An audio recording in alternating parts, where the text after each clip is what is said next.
What's going on, everyone? Welcome back to Knights of the Nerds Table. On November 3rd, half the second season of Amazon's Invincible will be arriving on Prime. Invincible Season 1 came out all the way back in March of 2021, so it would be okay if you don't remember everything that happened. But never fear, the Knights will catch you back up. So strap in while we get you hyped for Mark Grayson's next adventure. The Invincible series is not your typical superhero series.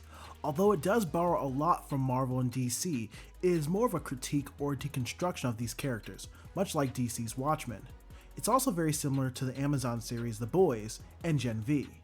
The series was created by Robert Kirkman, who also wrote the original comic book of Invincible. When it was released in 2021, it was immediately a hit with fans and critics alike. It spawned conversations, memes, TikToks, you name it. It was certainly a cultural phenomenon. And if Season 2 can live up to expectations, we are in for a treat. Before we talk about what Season 2 could bring, let's go through a quick run-through of Season 1. In Season 1 of Invincible, we open up with a run-of-the-mill superhero opening. There are bad guys, twin bad guys in fact, that can multiply themselves, attempting to attack the White House. One by one, the Guardians of the Globe, aka this world's Justice League or Avengers, saves the day. This world's Superman-like character is named Omni-Man, with his secret identity name being Nolan Grayson. He has a human wife and a mixed son whose name is Mark Grayson. Mark is a bit of a late bloomer when it comes to his powers, but he eventually gets his powers granted to him in this episode after he eats a bag of trash and begins to fly. Omni-Man begins to teach his son how to be a hero, and he takes him to a costume designer, played by Mark Hamill, to get his new suit. Mark names himself Invincible and has some successful fights against bad guys. Meanwhile, in a twist of events, Omni-Man traps the rest of the Guardians of the Globe and inexplicably deletes them all.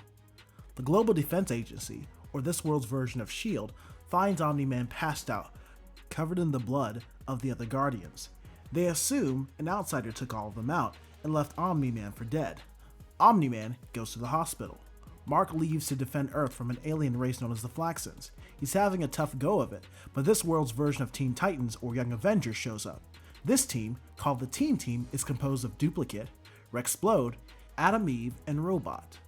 Mark notices the next day that Adam Eve is actually one of his classmates, which is crazy. The alien invaders, the Flaxans, show up once again a few days later, but the Teen Team and Invincible solidly defeat them again. Omni-Man finally wakes up this time before the battle is over.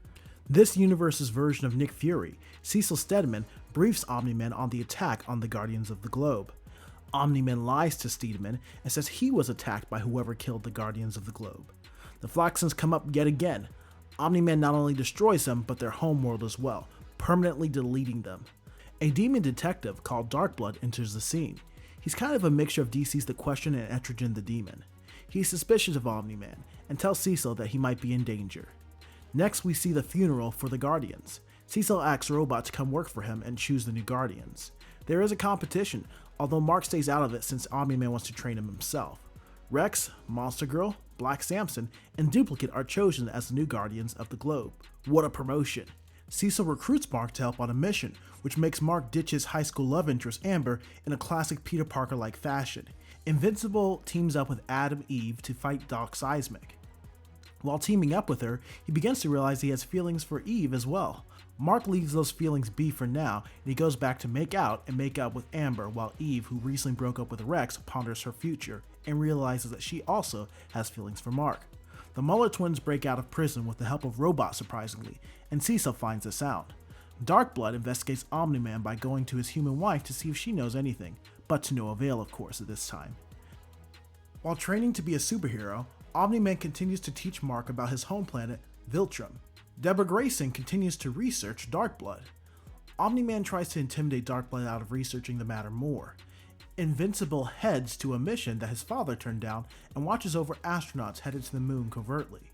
He falls asleep by accident to find out that the astronauts are nowhere to be found. While this is all happening, Darkblood begins to search the Graysons' house while they are on vacation for more clues. Cecil catches Darkblood snooping and literally sends Darkblood back to hell where he came from. Meanwhile, Mark finds the missing astronauts and Martians on Mars apparently, who tell him about a parasitic alien race called Sequids who land on the faces of their hosts to control them. Think of them as similar to Starro the Conqueror and his minions in DC, who recently showed up in James Gunn's The Suicide Squad.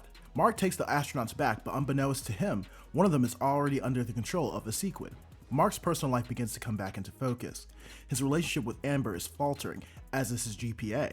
Meanwhile, his mom becomes suspicious of Omni-Man and begins to do more research into what Darkblood had found out about her supposed husband. A street thug named Titan asks Invincible to partner alongside him to take down his boss. Invincible agrees. The fight doesn't go as well as Mark thinks it would, but never fear, the new Guardians of the Globe almost save the day. They leave just barely with their lives in this battle. Meanwhile, Cecil picks up a sample of Mark's blood and analyzes it so he can find a weakness against Omni-Man. Invincible recovers fairly quickly, but Monster Girl and Black Samson are still in comas.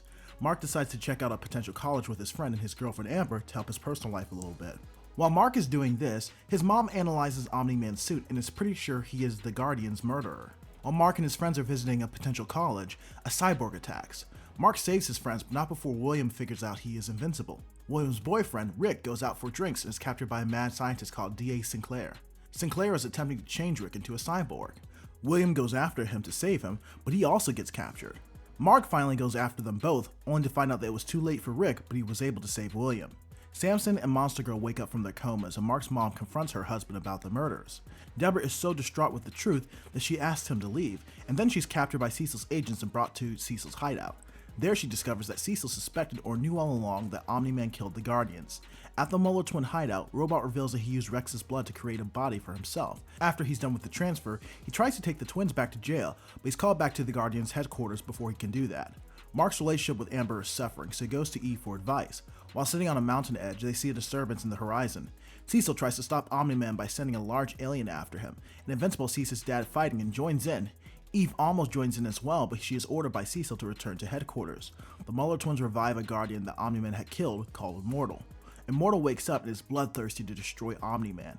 Invincible keeps fighting the alien and defeats the alien, and Omni-Man fights Immortal and he defeats Immortal for a second time during a live broadcast to the whole world.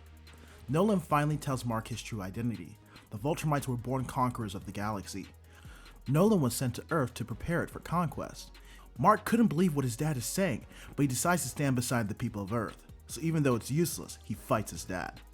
Omni-Man takes the fight to Chicago, deleting thousands of civilians. He's about to pummel the life out of his own son when he remembers all the love he has for Mark. He flies directly into the air and seemingly leaves the planet. After a few weeks, Mark gets better and returns to home. His friends embrace him and take him to a local restaurant. He gets a call from Cecil saying that there is someone entering the atmosphere. Instead of running to his father like he is expected to, it was an alien from another planet, seemingly warning Earth about Vultramites. They talk of an allegiance of other planets and galaxies to fight them off. And that is where this ends. For the new season dropping this week, we only have so much to go over.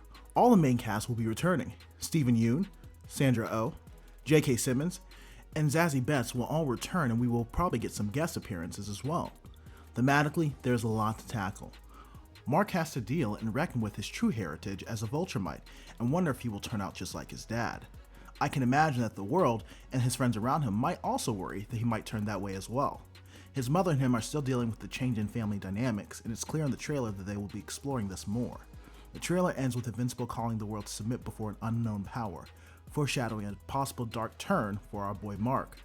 My bet is that we will leave this part of the season with a cliffhanger, one that'll be resolved when the next part of the season comes out, sometime next year. Time will tell, but I know what I'll be binging this weekend. Thanks for watching Knights of the Nerds Table. What are you excited for about this season? Do you have any theories on how this will all turn out? Time will tell. I hope you have a good one. Night out.